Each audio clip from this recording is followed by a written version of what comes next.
Hayi mntana, akusiyona. Le mntanami akusiyona indlela yokulungisa izinto. Kumele kube khona enye indlela mntanami esingaxazulula lo.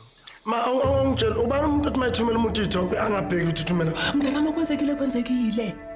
Hlangana nowabili nikhulume kahle lo mntana ulimela umuntu. Ya ulimele.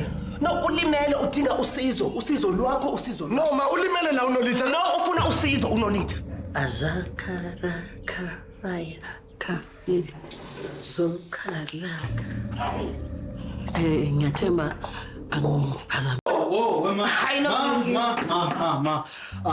Ayona ke lengizwa ngihleli ngale ngeke ngize ngimele. Mina like ipoint ifika nalo. Edla la wena. Wazini wena ngebhizinisi? Mina. Wazini ngebhizinisi? Oh, Hlangana nami ekhuluma la. Imaneni anikahle nobabili. Ukhuluma lo sithenje. Uyambuza ngibuza ngebhizinisi ukuthi ngazi ngebhizinisi base kuyacaca ukuthi yena uhlulesi because uyafika manje uzoclaim ngezinto ebekazi navumelana ngazo. Wena inkinga yakho ukhuluma kakhulu wena mfana uyandanda. Ukhomba mina kanje. No,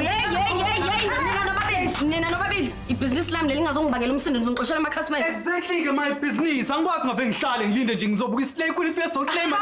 Senze izinto ezingazazi. Ngoba la ucabanga ukuthi mina ngizovumela ukuthala lo wena uzocabanga ukuthi umhlaba untanta phezulu phela lakhe lalela. Hleli phezulu kwentanda isandla sakho.